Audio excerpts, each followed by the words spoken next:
Aloha kawan-kawan, lintas generasi, lintas wilayah.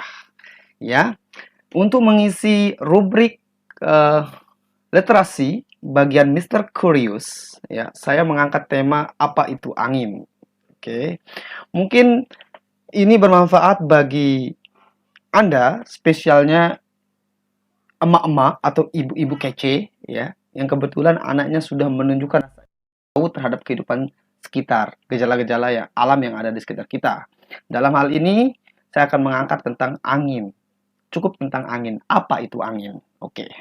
Jadi, jawabannya adalah angin adalah gases move from high pressure areas to low pressure areas, and the bigger the difference between the pressure and the faster the air will move from the high to the low pressures. That rush of air is the wind we experience. Jadi maksudnya jawabannya apa itu angin adalah gas yang bergerak dari area atau wilayah yang bertekanan tinggi ke daerah yang bertekanan rendah. Oke.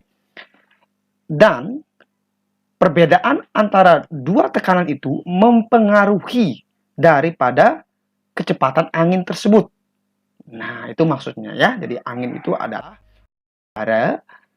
gas, dalam hal ini gas yang bergerak dari daerah yang bertekanan tinggi ke daerah yang bertekanan rendah. Oke. Mungkin anak-anak ibu mempunyai rasa ingin mendalam. Apa sih maksudnya? Oke, di sini kita akan menarik beberapa konsep ya untuk mencari konsep-konsep dasar untuk memudah penjelasan dari jawaban tadi. Di sini ada kata kuncinya. Pertama ada gas, kemudian ada high pressure, ada low pressure. Apa maksudnya? Ada gas, ada tekanan tinggi, ada daerah tekanan rendah. Let's check it out. Oke. Jadi tadi dijawab bahwa angin itu adalah gas gitu ya. Ya. Jadi angin itu adalah udara yang bergerak. Dalam hal ini udara itu adalah gas. Gas itu ternyata salah satu molekul ya. Oke, yang terdiri dari partikel-partikel yang kecil ya. Kemudian dia memiliki karakteristik seperti pada gambar di bawah ini, ada solid, liquid, and gas. Jadi kita fokus pada gas. Dia ya sejenis molekul gitu, jaraknya renggang. Jadi yang dia nggak berdekatan seperti pada yang liquid atau cair, apalagi pada yang solid yang sangat rekat ya, sangat dekat ya pada partikel-partikelnya. Kemudian sifat yang ketiga, dia sensitif terhadap panas. Ya, dalam hal ini suhu ya.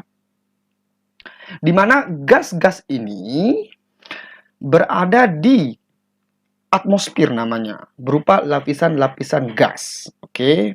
Dan jumlahnya banyak sekali ya, banyak sekali jumlahnya gas-gas ini sehingga kalau dikumpulkan mereka membentuk massa gas ya. Mereka membentuk massa gas, yaitu massa udara yang beratnya sekitar kurang lebih 5,5 dikali 10 pangkat 18 kg. Bayangkan beratnya itu.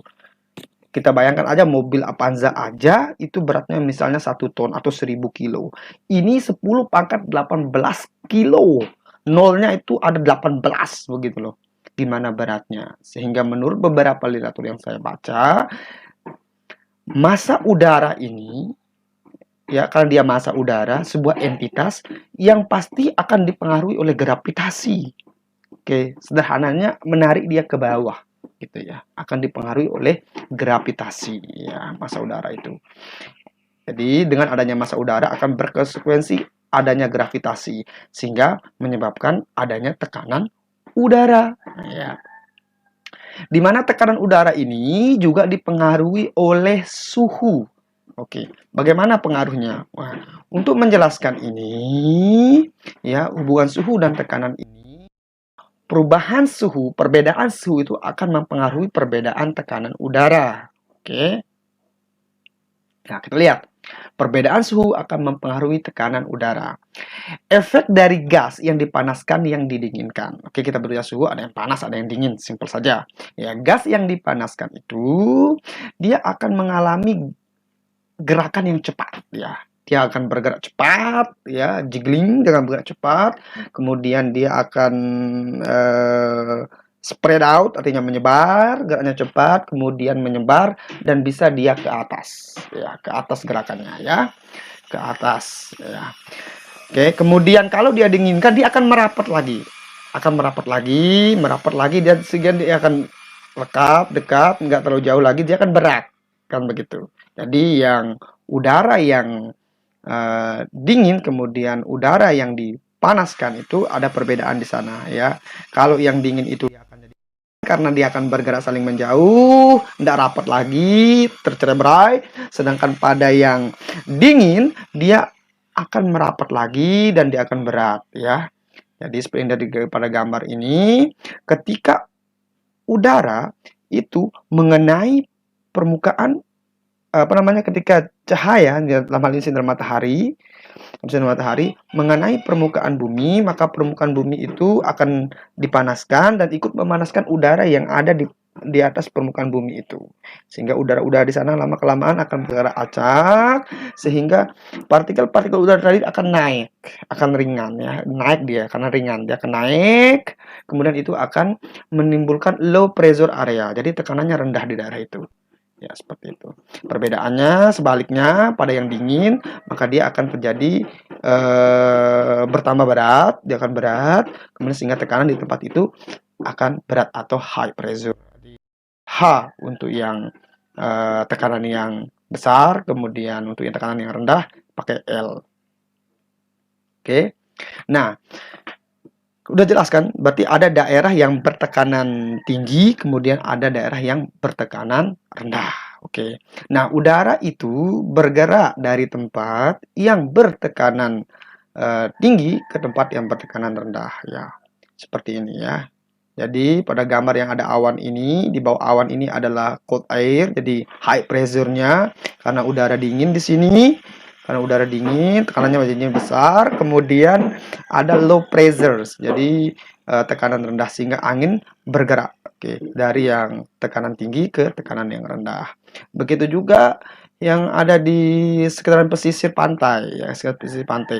Jadi matahari itu menyinari, atau dengan kata lain, dan menyinari itu mereka mentransfer energi, energi panas, mereka mentransfer ke bumi, dan masing-masing area di bumi itu tidak mendapatkan asupan energi dari matahari yang sama, berbeda.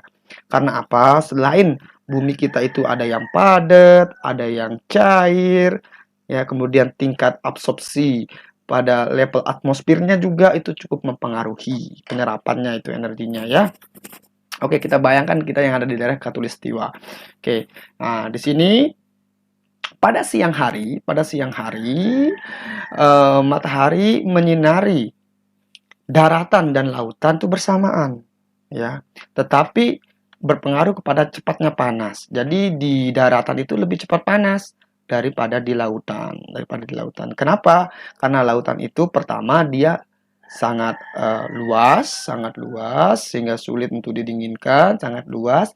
Setelah itu campuran di sana dari air yang ada di kedalaman tertentu ke air yang ada di permukaan, terjadi sirkulasi. Tapi lama-kelamaan terjadi juga proses pemanasan di sana. Kemudian karena efek dari daratan lebih cepat panas daripada di lautan, sehingga partikel-partikel udara yang ada di daratan itu lebih cepat, bergerak. Karena dia cepat panas kan, dia bergerak ke atas, sehingga dia menimbulkan atau menyisakan ada ruang kosong, bukan ruang kosong, ya, menyisakan kekurangan tekanan di bawahnya itu, ya, di daratan itu, sehingga perlu diisi. Oke. Nah, sementara pada lautan, ya, di sana masih dia dingin, ya, lebih dingin lah dibanding dengan yang ada di daratan, sehingga udara itu bergerak dari yang tekanannya tinggi ke tekanan yang rendah, dari high ke low.